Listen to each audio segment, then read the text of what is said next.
Bueno, ¿qué tal? ¿Cómo están? Vamos a continuar con las clases. El tema que nos ocupa hoy va a ser abdomen agudo. Es un tema extremadamente prevalente, es una patología de todos los días para el cirujano general y para el médico de guardia y también para el clínico. Así que bueno, sin más, vamos a comenzar. Ya han tenido la clase de generalidades con el doctor De Luca, donde han visto la definición de abdomen agudo, y han visto la clasificación, así que vamos a avanzar. Hoy vamos a ver tres tipos de abdomen agudo: el obstructivo, el perforativo y el inflamatorio, que son tal vez las formas más comunes de abdomen agudo, con ejemplos y clínica de cada uno, y siempre vamos a utilizar un caso clínico como disparador. Vamos a comenzar con el abdomen agudo obstructivo. Bien, el ejemplo de hoy se trata de una paciente femenina de 19 años que ingresa a la guardia con dolor abdominal continuo con exacerbaciones cólicas. Primer detalle, como ustedes van a ver a lo largo de toda la disertación, todos los abdómenes agudos tienen un síntoma cardinal, que es el dolor. Es decir, si no hay dolor, yo diría que no es un abdomen agudo. Por lo tanto, en este caso, el dolor es un dolor abdominal continuo con exacerbaciones cólicas. Es decir, sobre una base de dolor, pusés agudas de dolor.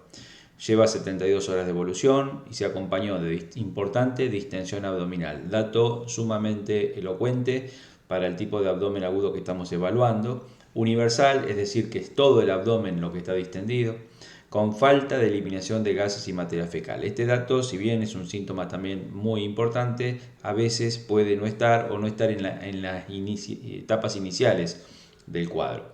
También se acompañó con náuseas y vómitos, que como vamos a ver a lo largo de toda la charla, las náuseas y vómitos también son variables y depende el nivel de la obstrucción de que se trate. Al examen físico, la paciente está lúcida, con signos vitales normales, algo deshidratada por los vómitos. El abdomen se observa distendido, con una cicatriz de McBurney en fosa ilíaca derecha por una apendicectomía efectuada hace 18 meses.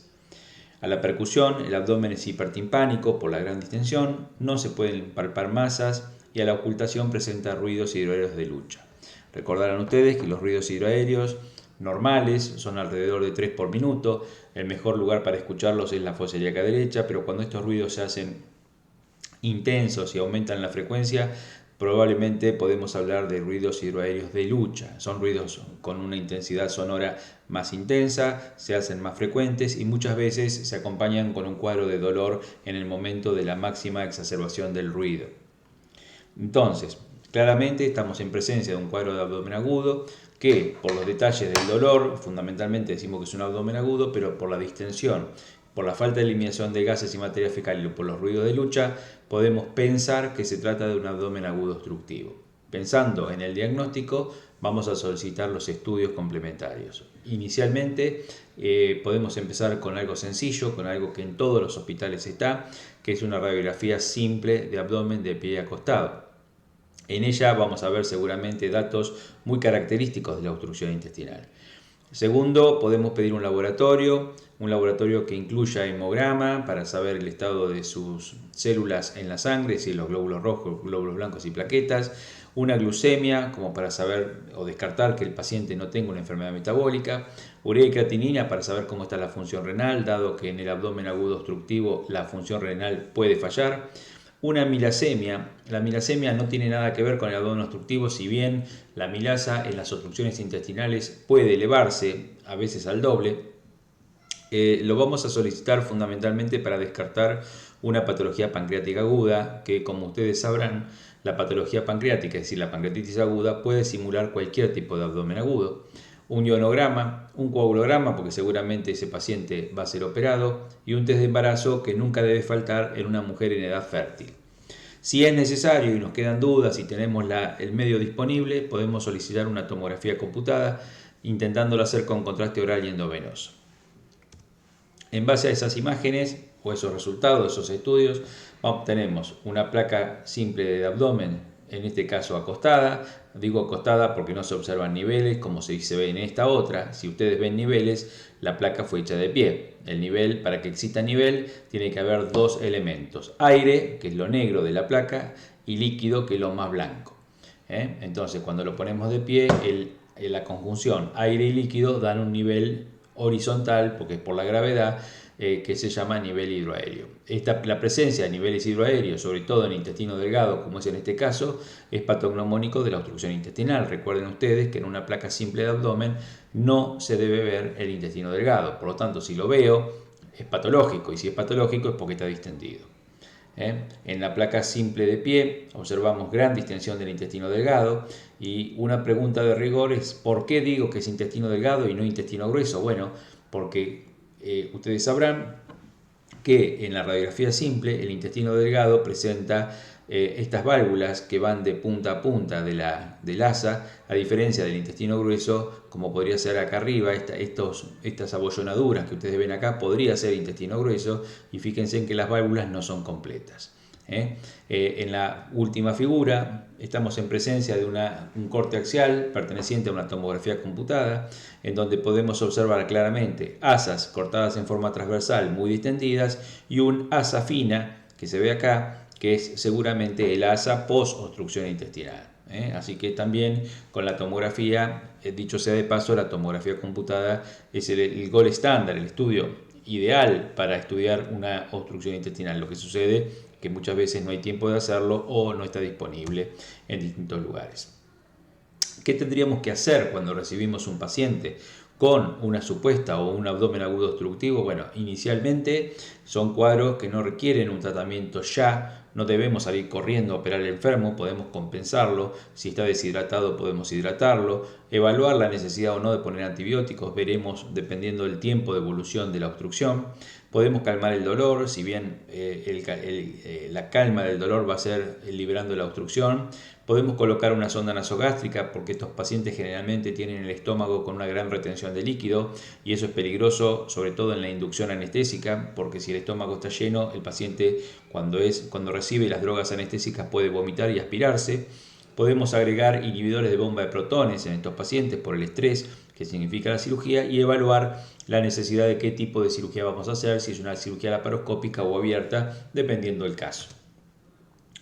Bien, en el caso que nos ocupa esta paciente de 19 años, vamos a ver a lo largo de la charla que tiene una de las principales causas de abdomen agudo obstructivo, que es una cirugía previa.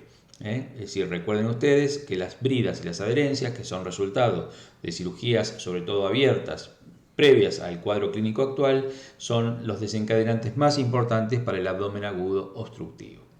Bien, analicemos un poco la situación y luego, si es necesario, volveremos sobre el tema, pero creo que va a quedar resuelto a lo largo de la exposición.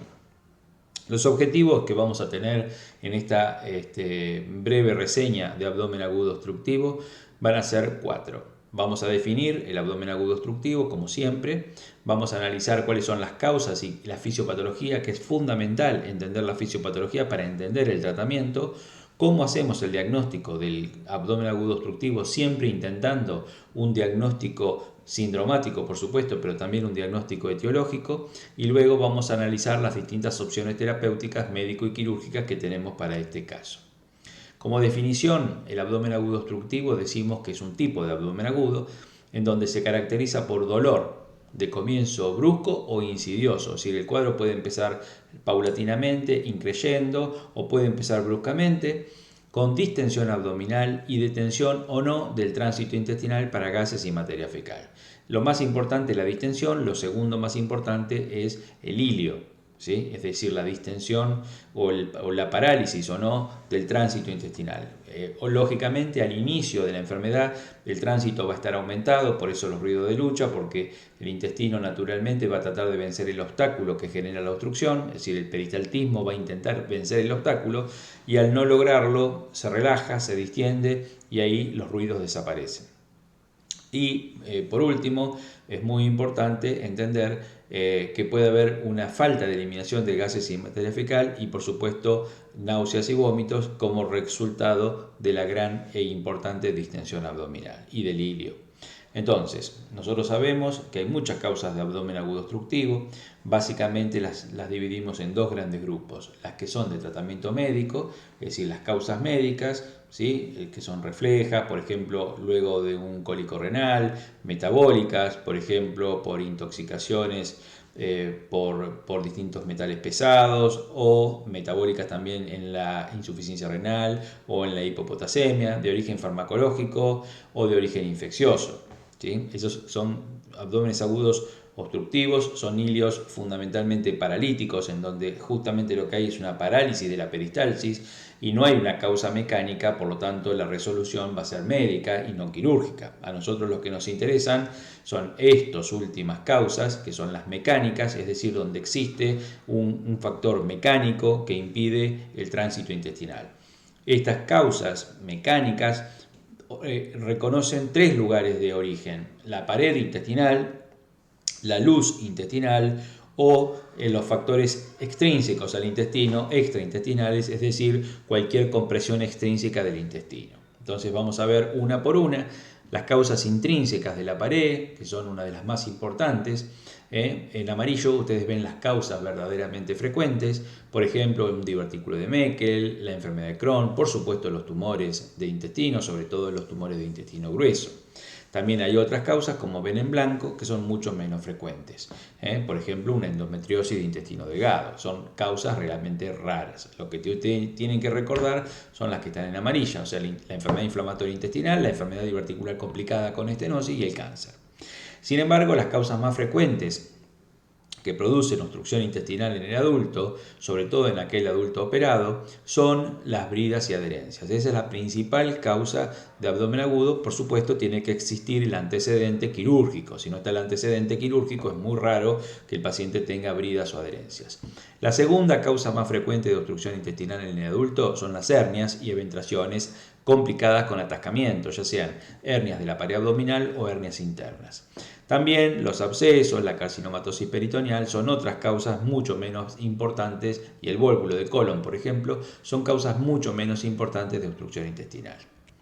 Por último, las causas intraluminales, mucho menos frecuentes que las dos anteriores, de las cuales la más frecuente de las causas intraluminales son 2. El ilio biliar, que es cuando existe una comunicación patológica entre la vesícula biliar y el intestino, ya sea porque hubo muchos procesos crónicos y los cálculos de la vesícula pasan por esa comunicación a la luz intestinal y luego terminan obstruyéndola, o los fecalomas, muy común como causa de obstrucción intestinal en los ancianos, que sobre todo están deshidratados y tienen una peristalsis defectuosa, ya sea por medicamentos o por dólico colon. Entonces, una vez establecido el cuadro obstructivo o la causa obstructiva mecánica, por supuesto, van a ocurrir una serie de factores en la luz intestinal que empeoran el cuadro. Es decir, veamos punto por punto. ¿Qué pasa con la absorción y la secreción hacia la luz intestinal? O sea, la absorción por parte de la mucosa intestinal y la secreción de jugos intestinales hacia la luz.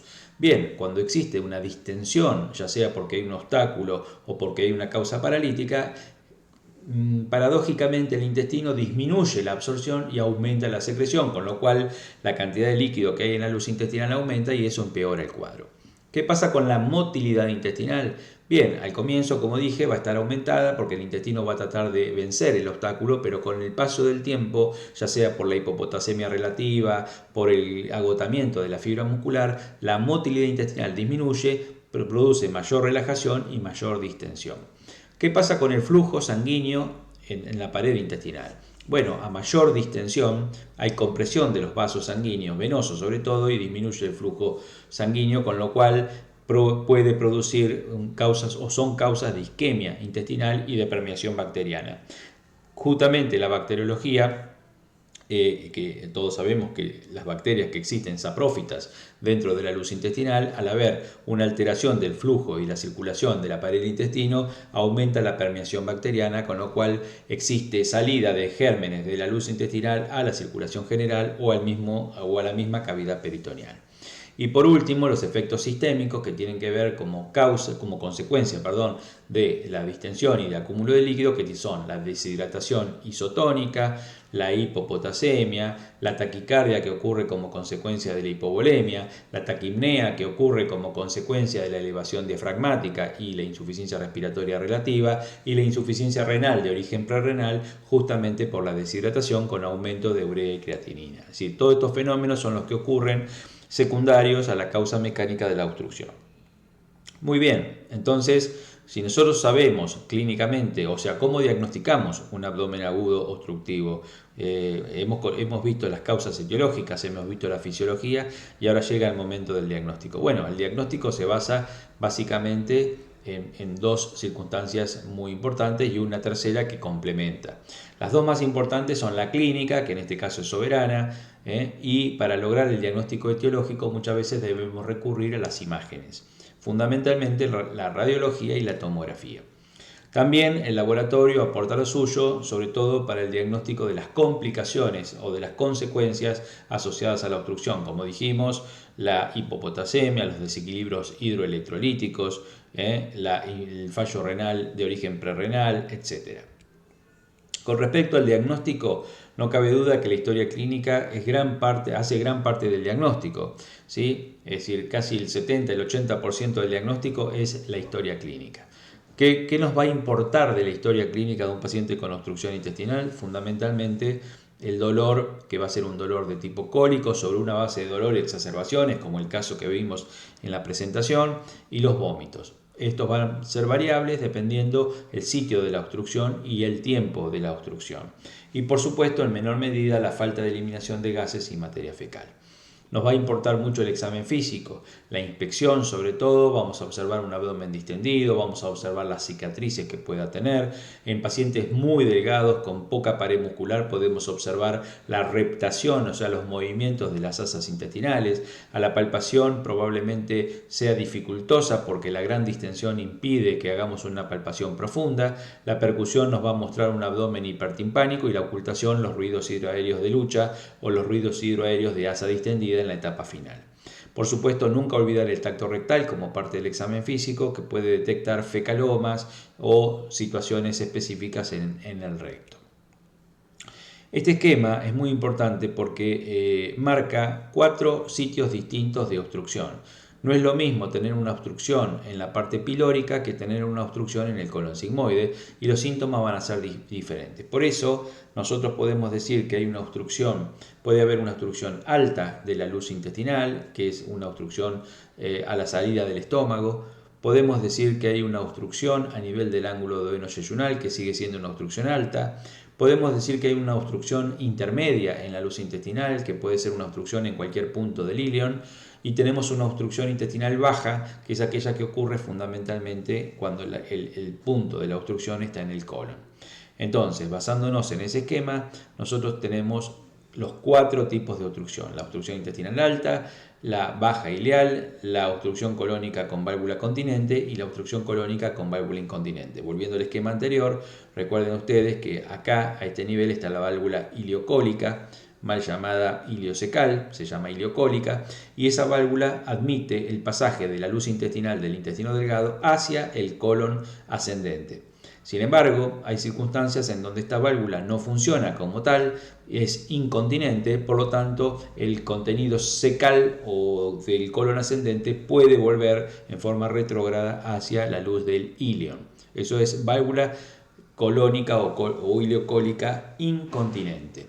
Eso muchas veces es beneficioso para nuestros pacientes. En este esquema, que es muy fácil de entender, vemos en el eje de las ordenadas, vamos a ver los distintos puntos de la obstrucción.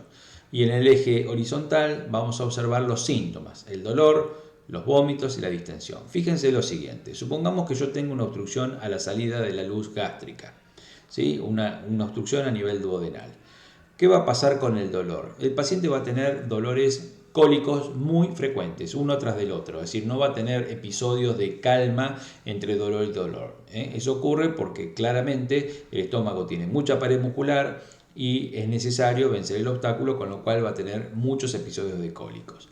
Los vómitos van a ser sin bilis porque la obstrucción es por encima de la ampolla de váter, por lo tanto el contenido que se vomita no tiene bilis, por lo tanto va a ser un vómito exclusivamente de contenido gástrico o de contenido alimenticio, y va a ser muy frecuente porque no hay lugar donde acumular, o sea, el acúmulo se va a hacer en el estómago y por lo tanto el paciente va a vomitar en forma muy frecuente. Ese paciente casi no va a tener distensión abdominal, porque lo único que va a tener distendido es un poco el epigastrio, producto de la distensión de la cámara gástrica. En cambio, si semiológicamente yo tengo una obstrucción a nivel ileal, voy a tener todo el intestino delgado distendido, voy a seguir teniendo cólicos frecuentes, pero ya la topografía del dolor va a ser la región periumbilical, que es donde se manifiesta el dolor del intestino delgado, ¿sí? Voy a tener vómitos que también van a ser frecuentes, pero ya van a contener bilis y jugo entérico, entonces van a ser vómitos de gusto amargo, de color amarillo verdoso. Lo verdoso tiene que ver con el contenido entérico. Y voy a tener una distensión abdominal, fundamentalmente centroabdominal. Por último, las dos situaciones de obstrucción de colon pueden ser con válvula continente o con válvula incontinente. Imaginemos una obstrucción del colon sigmoide. Si yo tengo obstruido el colon sigmoide, todo lo que está por encima de la obstrucción, es decir, el colon sigmoide, el descendente, el transverso y el ascendente, se van a distender. Si la válvula está continente, es decir, que no permite que el contenido gaseoso y líquido pase al intestino delgado, voy a tener toda la distensión en el colon ascendente y en el ciego, con el riesgo de que el ciego, que es la parte más distensible del colon, se distienda mucho y pueda romperse. Se dice comúnmente que si yo en la placa simple de abdomen de frente tengo un ciego superior a 12 centímetros o en la tomografía un ciego superior a 12 centímetros, debo operar en forma urgente porque el estallido del ciego es inminente. Entonces es muy importante recordar que la parte más débil del colon es el ciego. Voy a tener cólicos más espaciados, porque cuanto más baja es la obstrucción, los cólicos son más espaciados. Los vómitos van a ser también tardíos, pero ya van a tener olor a materia fecal. Es importante desde el punto de vista semiológico recordar que los vómitos fecaloides no es que el paciente vomita materia fecal. Mucho cuidado, vómito fecaloide se dice porque el vómito, que es contenido entérico, tiene una sobreinfección bacteriana y esas bacterias anaeróbicas le dan un olor característico al vómito como si fuera materia fecal. Por eso se llama fecaloide, como si fuera materia fecal, pero no es materia fecal. Y voy a tener una gran distensión abdominal de todo, sobre todo el marco colónico. Ahora, si la válvula es incontinente, voy a tener los cólicos también en el hipogastrio, igual que de la otra manera. Los vómitos también van a ser fecaloides tardíos, pero voy a tener una gran distensión porque va a estar involucrado todo el colon y todo el delgado. Es decir, es muy importante, con esto lo que quiero demostrar es que la semiología y el interrogatorio nos permite inclusive hasta aproximar un diagnóstico etiológico o por lo menos topográfico del sitio de la obstrucción. Sin embargo, las imágenes simples y contrastadas son las que nos van a acercar mucho más al diagnóstico etiológico. El abanico de estudios que yo tengo son desde las imágenes simples del abdomen de pie acostado, donde es fundamental hacer el diagnóstico de obstrucción intestinal en una placa simple y acostada de abdomen, que se puede tranquilamente. Por supuesto, es muy difícil poder establecer un diagnóstico etiológico con una placa simple de abdomen, pero si yo tengo todo el intestino delgado y todo el colon distendido, no voy a pensar que la obstrucción es en el delgado. Claramente la obstrucción va a estar en el colon, o sea, se distiende todo lo que está por encima de la obstrucción. También tengo imágenes contrastadas, es decir, la cereada, el tránsito intestinal, la enema de Vario y por último la tomografía, que es el gold estándar para el diagnóstico de abdomen agudo obstructivo. Por último, la ecografía abdominal sirve para casos muy puntuales, como por ejemplo la invaginación intestinal que ocurre en los lactantes, donde el diagnóstico claramente, el gold estándar es la ecografía. Vamos a ver unas imágenes. Fíjense, en esta es una placa simple de abdomen de pie, donde vemos los niveles hidroaéreos. Cuando ustedes vean niveles hidroaéreos, no hay ninguna duda que la placa es de pie. Y en una placa acostado no vemos niveles hidroaéreos, pero vemos las válvulas. Las válvulas, recuerden que las válvulas del intestino delgado van de extremo a extremo de la pared, a lo ancho. Entonces, cuando vemos esto, que el signo se llama pilas de monedas, más el engrosamiento de las paredes que juntas una pared con otra hacen lo que se llama el signo del revoque, claramente estamos en presencia de una obstrucción intestinal. También podemos ver en una placa simple este atigrado que se observa en la parte pélvica, que corresponde a un fecaloma, ¿sí? Cuando ustedes vean esta imagen, recuerden, esto es materia fecal. Podemos ver imágenes compatibles con una hernia atascada, vemos claramente la obstrucción. Si trazamos una línea imaginaria que corresponde a la arcada femoral o arcada de Douglas, todo lo que está por debajo, que acá vemos una imagen, una sombra debajo de esa arcada, esto se refiere a un asa encarcerada de una hernia inguinal. Por supuesto, el diagnóstico de obstrucción intestinal secundario a una hernia atascada se hace con la semiología, no con la radiología. También podemos ver imágenes como esta, donde vemos una gran distensión del colon con sus austras. Fíjense, estas abolladuras que se ven acá son las austras. Esto corresponde a un vuélvulo de colon. Acá ven otras imágenes de vuélvulo de colon, ¿sí? Y también podemos ver cuerpos extraños dentro de la luz rectal. Esto es una imagen de abdomen de perfil, este es el sacro, y esto no está fuera del cuerpo, está dentro del cuerpo. Por lo tanto, las imágenes de cuerpos extraños también se pueden ver dentro de la luz rectal o dentro del colon. En esta imagen es una imagen del abdomen superior y también vemos el atigrado. Bueno, este atigrado no es materia fecal porque esto claramente es la cámara gástrica. Entonces es prácticamente imposible que exista materia fecal en la cámara gástrica. Y bueno, ¿de qué se trataría este atigrado? Bueno, esto se trata de un tricobezoar. El tricobezoar es el acúmulo de cabellos, de pelos que el individuo con graves trastornos psicológicos, psiquiátricos se traga. Esto es muy común de ver en los idiotas profundos o en patologías con grave deterioro de la conciencia y del estado mental, y tragan pelos y hacen bolos de pelos dentro de la luz del estómago. En esta otra imagen, en la de la derecha, es un intestino grueso contrastado, donde vemos acá la cánula por donde se inyecta el material de contraste, un colon que se distiende normalmente, luego una falta de contraste y luego un contraste más normal en la luz del intestino. Bueno, donde están acá, en la zona donde están las flechas, la falta de contraste está evidenciando un desfiladero que corresponde a un cáncer de colon.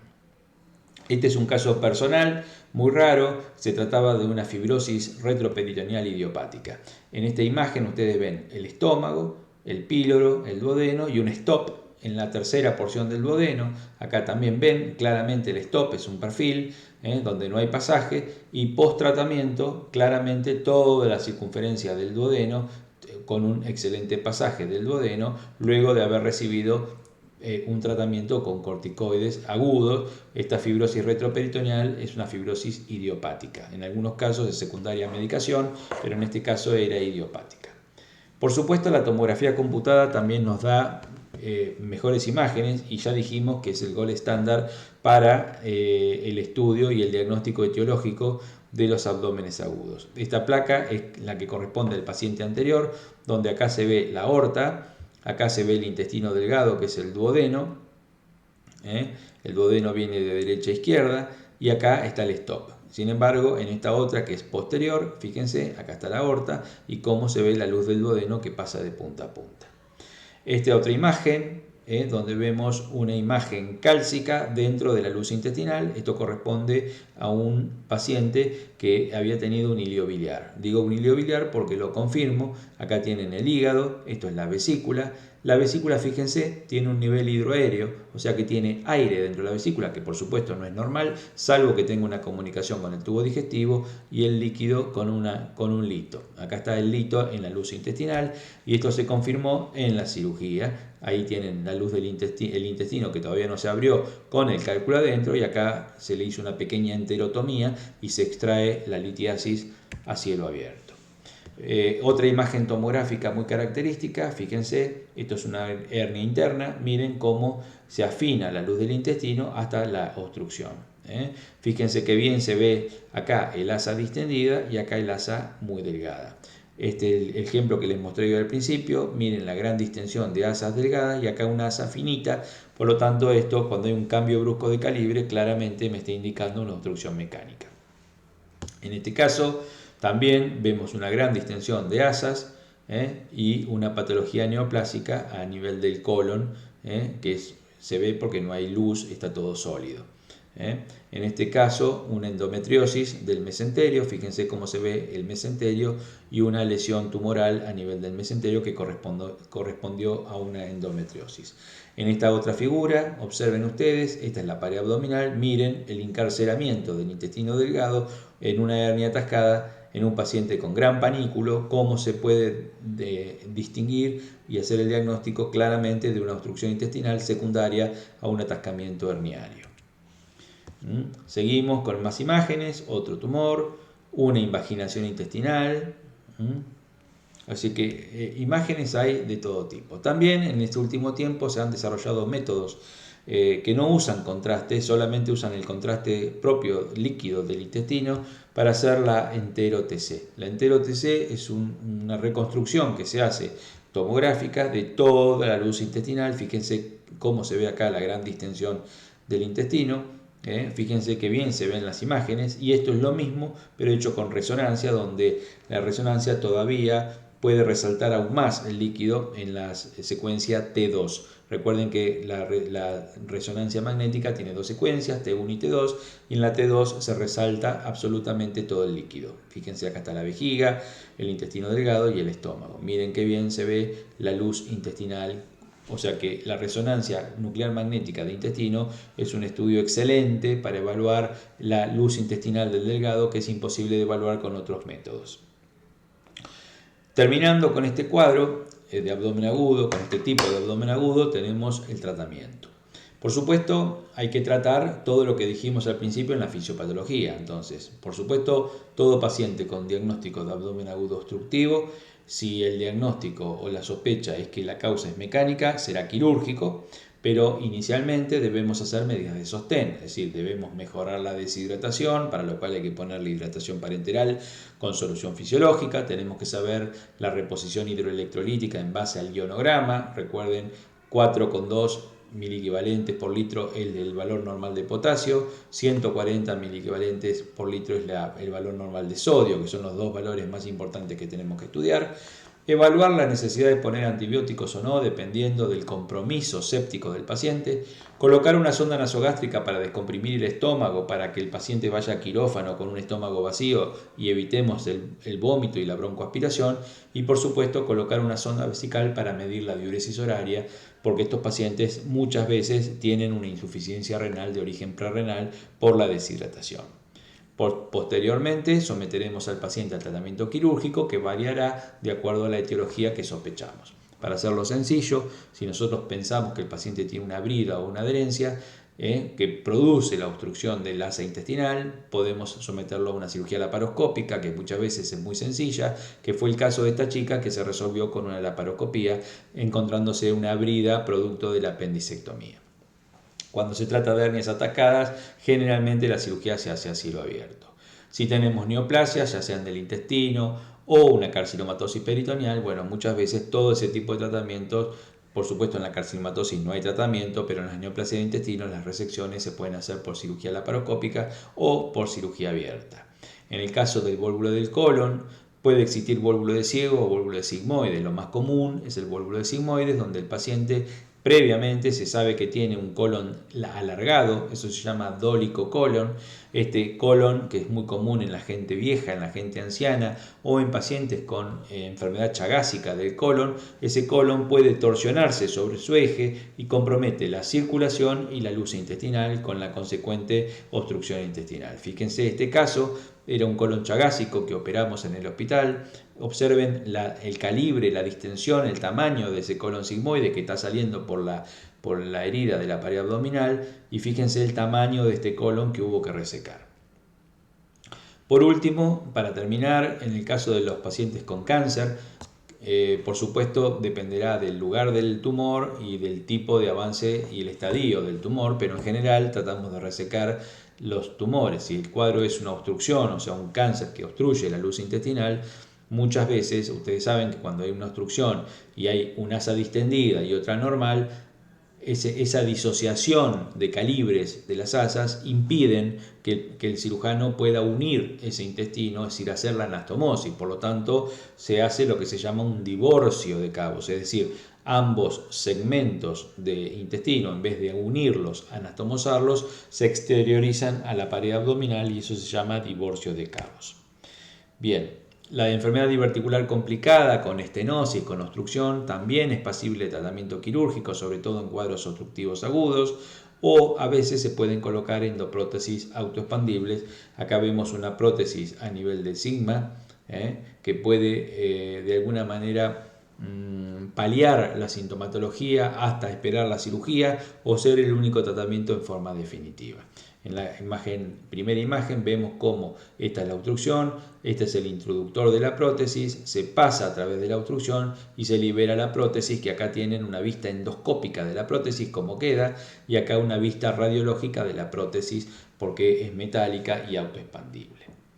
Bien, en conclusión, para terminar el cuadro de abdomen agudo obstructivo, decimos que una metódica y una completa historia clínica, muchas veces acompañada por imágenes, termina haciendo un diagnóstico correcto etiológico en casi todos los pacientes. El tratamiento en general es quirúrgico, abierto o laparoscópico, a veces endoscópico, a veces percutáneo. Y las medidas de sostén deben ser implementadas desde el primer momento, es decir, desde que el paciente llega a la guardia, y se fundamentan en el conocimiento de la fisiopatología, pero muy pocas veces serán el único tratamiento. Bueno, espero que les haya quedado un poco claro este tipo de abdomen agudo, que es muy importante y muy frecuente. Pasemos ahora al abdomen agudo perforativo.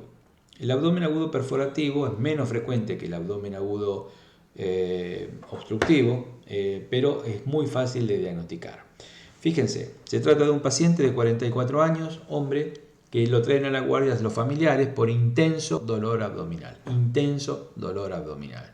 El dolor abdominal del cuadro abdomen agudo perforativo es brusco, agudo, de inicio rápido, ¿sí? El paciente ahora está bárbaro y dentro de 10 minutos está en un grito, chocado por el dolor, es muy intenso. En este caso fue de comienzo brusco, hacía 2 horas que había empezado y no mejoraba, con omalgia derecha, o sea, dolor en el hombro derecho, eso es un dolor que se llama referido, desde hacía 1 hora, sudoración profusa y tendencia a la hipotensión ortostática. No tuvo vómitos y no se constató fiebre. Son muy importantes en el abdomen agudo perforativo los antecedentes del paciente. En este caso, el paciente estaba medicado con drogas antiinflamatorias de larga data, con diclofenac y relajantes musculares por contracturas, por estrés crónico. Desde hace 6 meses empieza a notar acidez y se automedica con omeprazol 20 miligramos de forma intermitente. No está operado de nada, es un fumador de 20 cigarrillos, no bebe alcohol, no consume drogas. Y al examen físico, lo más importante, vamos a la parte de abdomen, el abdomen está inmóvil, o sea, uno a la inspección ve que el abdomen no se mueve. Una de las cuestiones semiológicas muy importantes cuando uno va a hacer un examen abdominal es observar los movimientos respiratorios del abdomen. Cuando el paciente está extremadamente dolorido o cuando el abdomen está muy contracturado, vemos que el paciente respira, pero el abdomen no se mueve. Recuerden que en el varón la respiración es sobre todo abdominal. ¿Sí? Ese abdomen está a la palpación duro, muy doloroso, con Blumberg positivo, un abdomen en tabla. El abdomen en tabla es patognomónico de la perforación de víscera hueca. También recordar que el signo de Blumberg positivo evidencia un cuadro de origen peritoneal, o sea, el Blumberg positivo es: yo comprimo el abdomen en cualquier punto, sobre todo en fosa ilíaca derecha, y cuando suelto bruscamente provoco un gran dolor en el paciente. Eso se llama signo de Blumberg. Cuando la misma maniobra se hace en distintas partes del abdomen, no se llama Blumberg, se llama Guénot de Mussy, es exactamente lo mismo con otro nombre. Esto me indica, la reacción peritoneal positiva me indica que el peritoneo está comprometido, por lo menos inflamado. También presentaba este paciente dolor a la percusión, eso son Blumberg mínimos, ¿sí? Cada vez que uno percute es como si hiciera un Blumberg, y pérdida de la matidez hepática. Es decir, recuerden que la percusión del hipocondrio derecho, ocupado por el hígado, es mate. Cuando esa pérdida de matidez existe, se torna timpánico, es un signo patognomónico de perforación de víscera hueca. El tacto rectal de este paciente mostraba un abombamiento en la cara anterior del recto doloroso, es decir, hacia adelante, hacia cara anterior, lo que sería el Douglas, el paciente mostraba un abombamiento y al comprimir esa zona provocaba intenso dolor. Eso es debido a que seguramente había líquido coleccionado en el Douglas que lo abombaba y cuando uno con el dedo comprimía provocaba intenso dolor.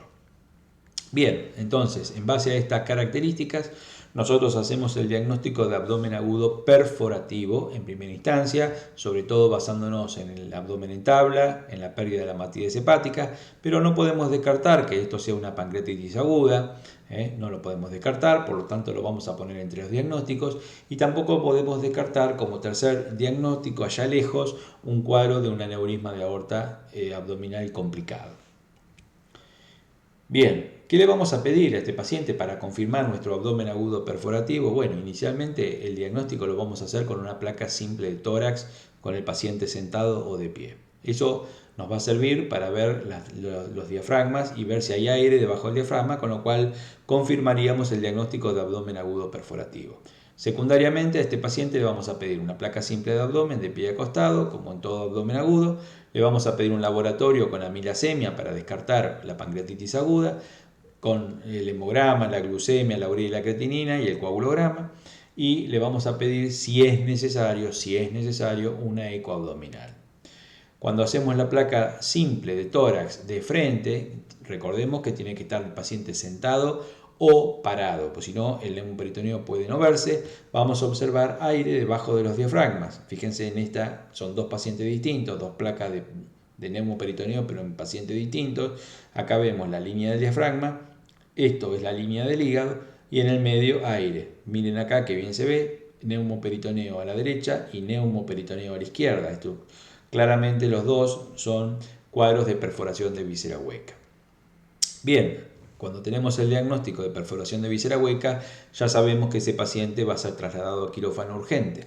Por lo menos tenemos la posibilidad muchas veces de hacer un laboratorio básico con coagulograma, sería lo ideal, recabar todos los antecedentes patológicos del paciente, por supuesto calmarle el dolor lo vamos a calmar con opiáceos, le vamos a administrar inhibidores de bomba de protones si sospechamos que es una úlcera gástrica a altas dosis, 80 miligramos de omeprazol, por supuesto lo vamos a ayunar, le vamos a poner un plan de hidratación parenteral y le vamos a colocar antibióticos dependiendo de la flora, si sospechamos que es una perforación de estómago o una perforación de colon, que son las dos perforaciones de víscera hueca más comunes. En cirugía vamos a reparar la perforación. Ahora vamos a ver enseguida qué hacemos con una úlcera y qué hacemos con una enfermedad diverticular. Entonces, hacemos la misma gimnasia del cuadro anterior. Vamos a definir. ¿Cómo definimos el abdomen agudo perforativo? Bueno, es un cuadro de dolor abdominal agudo, o sea, un abdomen agudo, habitualmente acompañado de signos peritoneales, y que tiene como etiología la perforación de una víscera hueca. Es un cuadro también de inicio brusco, rápido, en minutos se desencadena toda la sintomatología. ¿Cuáles son las causas más frecuentes de abdomen agudo perforativo en nuestro medio? Bueno, claramente son dos. La úlcera péptica perforada, que puede ser antral o duodenal, y la enfermedad diverticular complicada con perforación. Recuerden que la enfermedad diverticular tiene tres complicaciones: la obstrucción, que ya la vimos anteriormente, la perforación, que la vemos ahora, y el sangrado, que lo vimos en hemorragia digestiva. La úlcera péptica, en general, puede ser gástrica o duodenal. Si es gástrica, habitualmente se debe a una disminución de los factores defensivos de la mucosa gástrica, y si es duodenal, muchas veces se debe a un exceso del ácido clorhídrico producido por el estómago. Siempre van, en estos casos, asociadas generalmente a ingesta de drogas antiinflamatorias no esteroides o a esteroides. Bien, ¿cómo sería la secuencia en este caso? Bueno, tenemos la perforación de la víscera, que ocurre por todo lo que dijimos. Eso produce una contaminación peritoneal por salida del líquido que produce una peritonitis química, por supuesto, porque por eso es tan doloroso. Esto produce un hilio paralítico por reacción del intestino delgado con un tercer espacio, con distensión y acúmulo de líquido en la luz intestinal. Hay alteración de la barrera mucosa como si fuera un abdomen agudo obstructivo, y eso produce, junto con la peritonitis química, sepsis y muertes, y por supuesto si esto no se trata. La clínica más característica del abdomen agudo perforativo, ya dijimos, es un dolor abdominal generalizado, brusco, con un abdomen agudo en tabla. con reacción peritoneal, Quenu de Mussy cuando es por fuera o alrededor de la fosa ilíaca derecha, y cuando la prueba se hace en fosa ilíaca derecha se llama Bloomberg. Desaparición de la matidez hepática por acúmulo del aire del neumoperitoneo, esto se llama signo de Schobert. Respuesta inflamatoria, taquicardia, taquipnea, o sea, SIRS, por supuesto, que es condición sine qua non, y neumoperitoneo radiológico subdiafragmático, que es el signo de Popper. Recuerden, el signo de Popper es radiológico, el de Schobert es semiológico. El diagnóstico lo vamos a hacer con la clínica, que ya la acabamos de ver, y con las imágenes. Radiografía simple de abdomen, ecografía abdominal y tomografía de abdomen si corresponde. Muchas veces con la radiografía simple de abdomen o de tórax hacemos el diagnóstico y ya con eso solo estamos autorizados para llevar el paciente a cirugía. Y el laboratorio que complementa todo lo que hemos visto hasta acá, es decir, la leucocitosis, la milasemia, etc. En el caso de la úlcera perforada, recuerden que en general la úlcera perforada ocurre la mayoría de las veces en la cara anterior de la primera porción del duodeno, pero también puede ocurrir en la cara anterior del antro, en la región prepilórica. Es muy común en el sexo masculino. En general hay ingesta de drogas antiinflamatorias no esteroides asociados a estrés, tabaco o alcohol, y es de instalación brusca. Hay casos especiales como puede ser edad avanzada, SIDA y demás que minimizan la sintomatología. Si nosotros nos encontramos con un abdomen agudo perforativo cuya etiología es una úlcera perforada, claramente ese paciente va a ir a cirugía en forma urgente.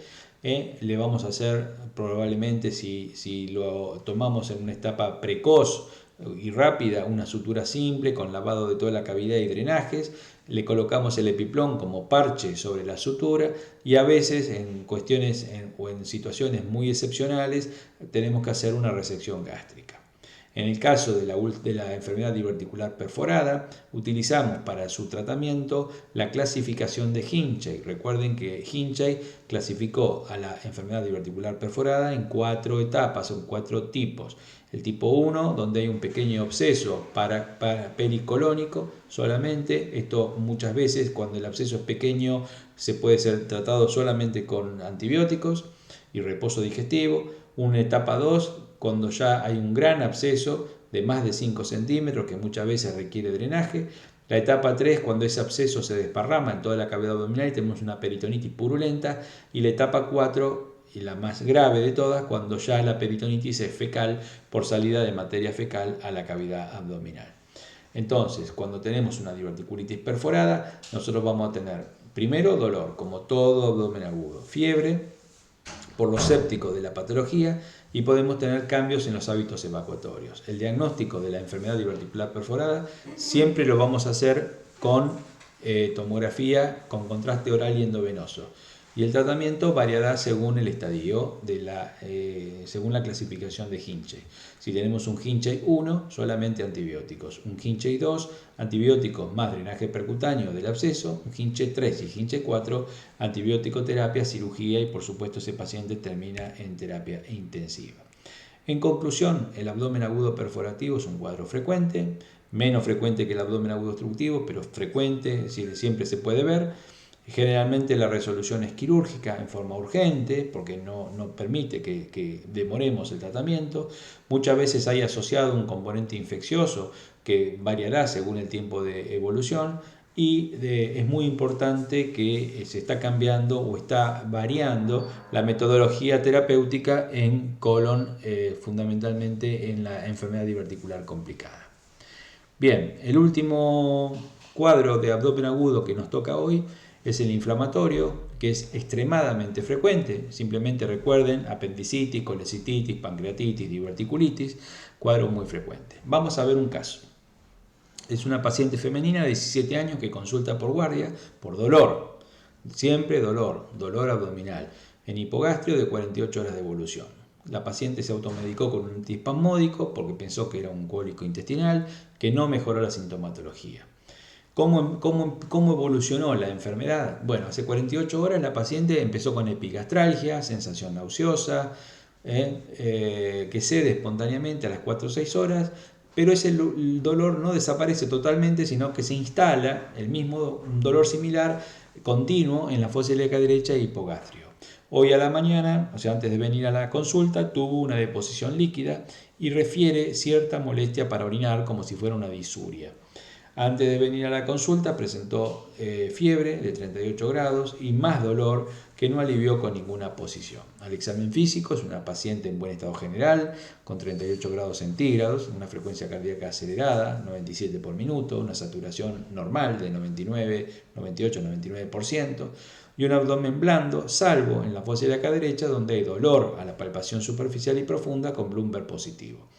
Un detalle característico de esta patología es el gorgoteo secal. El gorgoteo secal es, cuando ustedes palpan la zona de la fosa ilíaca derecha, es el ruido que produce el acúmulo de aire y gas en el ciego. Entonces, cuando lo aprietan, sienten como un escurrimiento de líquido en un asa. Eso se llama gorgoteo secal y eso es muchas veces patognomónico de patología inflamatoria en fosa ilíaca derecha. Es importante en una chica joven o en cualquier mujer en edad fértil recabar la información de la última menstruación, de la fecha de última menstruación, que en este caso fue hace 35 días, y refiriendo a la paciente que tiene ciclos muy irregulares. Así que mucho cuidado porque puede tener un embarazo ectópico en curso, también porque podríamos interpretar que también le está faltando un periodo. Con respecto a la percusión es dolorosa en la fosa ilíaca derecha, eso es muy importante, eso también se llama Bloomberg mínimo, es bastante patognomónico, muy pocos los médicos lo conocen, ese signo semiológico.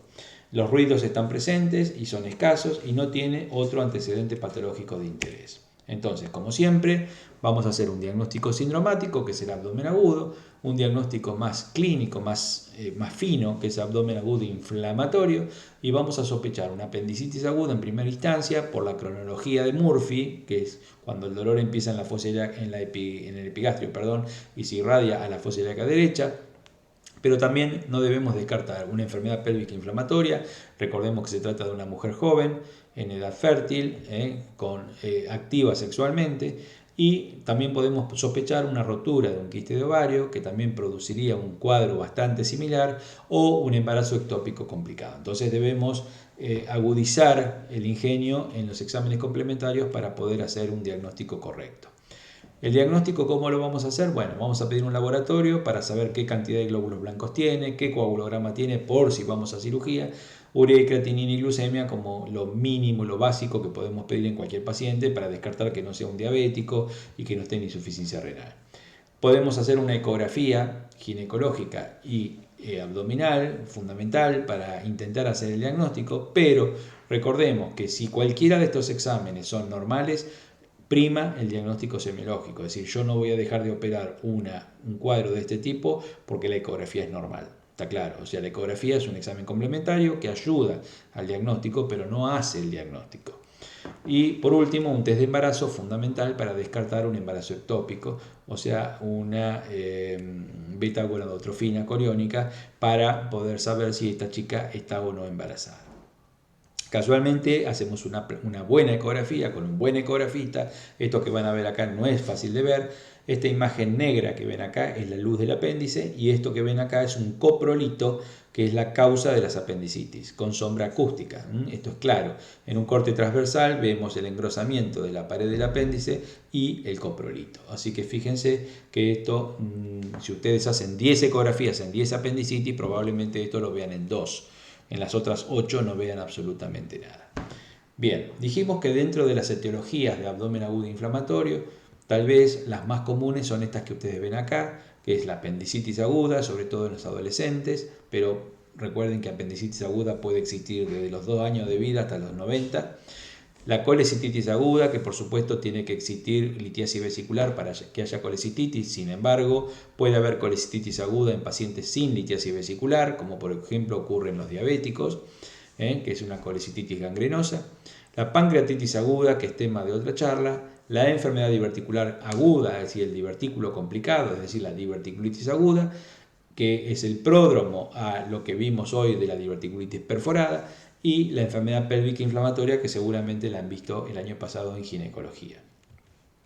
Con respecto a la clínica, estos pacientes normalmente cursan con dolor continuo, un dolor que puede ser metamérico o diferido. Por ejemplo, metamérico es el dolor que yo tengo en fosa ilíaca derecha producto de del contacto de la serosa inflamada del apéndice con el peritoneo parietal. Es decir, en realidad el dolor me lo da el peritoneo parietal, pero el dolor que empezó en epigastrio, ese es el dolor metamérico, porque no olviden que el colon en su embriogénesis, ¿sí?, el apéndice corresponde a las metámeras del epigastrio. Por eso el dolor empieza siendo metamérico, pero luego se traslada a la fosa ilíaca derecha porque es el dolor referido o diferido, que es el dolor en fosa ilíaca derecha, que es por el contacto de la serosa inflamada del apéndice con la serosa parietal. El ilio reflejo paralítico, que es lo que da el gorgoteo secal, la parálisis intestinal. Recuerden ustedes que hay una ley fisiológica que se llama ley de Stokes, y que dice que cuando el peritoneo está inflamado en contacto con músculo liso, como es el intestino, lo paraliza. Y cuando el peritoneo está inflamado en contacto con músculo estriado, como el de la pared abdominal, lo contractura. Por eso ustedes en un abdomen agudo hay contractura de la pared abdominal e ilio reflejo.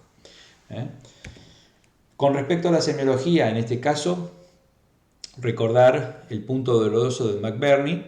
El punto doloroso de McBurney es el punto clásico, es un punto que está localizado, si trazamos una línea imaginaria desde el ombligo a la espina ilíaca anterosuperior derecha y dividimos esa línea en 3/3, ¿sí?, la unión del tercio externo con los 2/3 internos nos da el punto de McBurney. Si nosotros comprimimos en ese punto y tenemos dolor, sospechamos una apendicitis, pero guarda, porque hay otras patologías que dan dolor también en ese lugar, como puede ser un quiste de ovario roto o una enfermedad pélvica inflamatoria.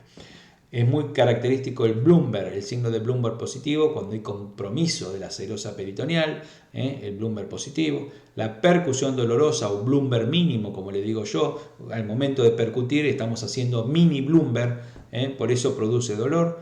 Los ruidos hidroaéreos que seguramente van a estar disminuidos en la zona de la fosa ilíaca derecha, aunque pueden estar normales, y por supuesto la fiebre, como en cualquier caso inflamatorio que está presente. Muy importante tener en cuenta la temperatura diferencial para hacer diagnóstico.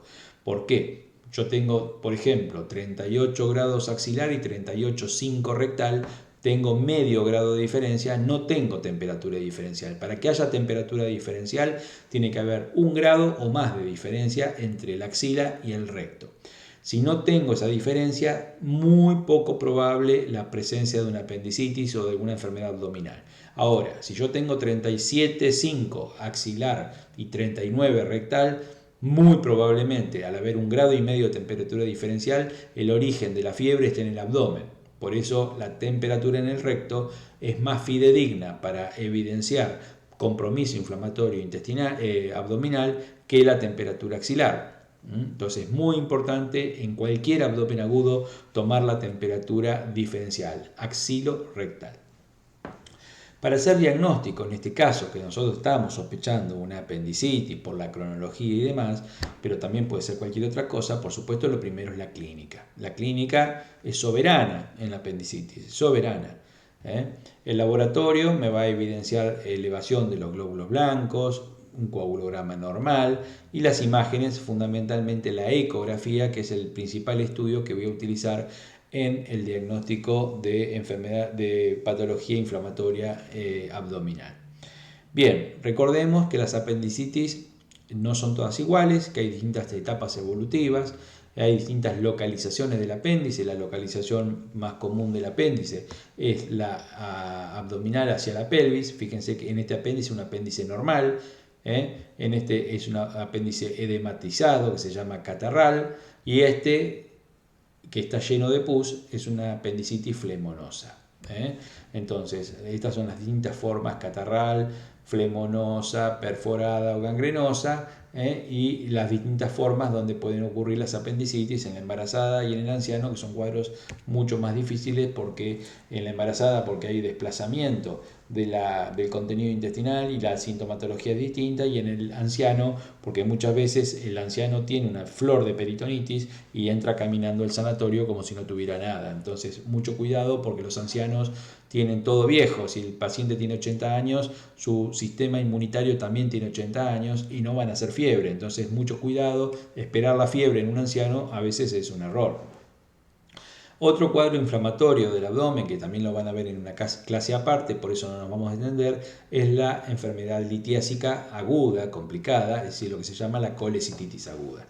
El diagnóstico de colecititis aguda requiere que haya una litiasis o varias y que haya un engrosamiento de la pared de la vesícula. Un engrosamiento, porque si la pared de la vesícula está finita y no está engrosada, no podemos hablar de colecititis. Esa hay una clase especial, así que no vamos a profundizar. Otro tipo de abdomen agudo inflamatorio es la enfermedad diverticular complicada con inflamación. Mucho antes de que se perfore puede haber inflamación.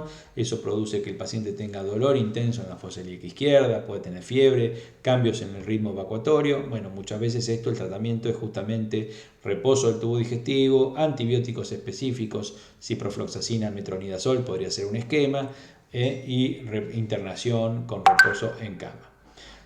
Bien, entonces, si nosotros analizamos muy rápidamente las distintas patologías que causan abdomen agudo inflamatorio, tenemos la apendicitis aguda, que el tratamiento es quirúrgico, la colecititis aguda, que es un mix entre médico y quirúrgico, termina siendo quirúrgico, pero puede iniciar siendo médico.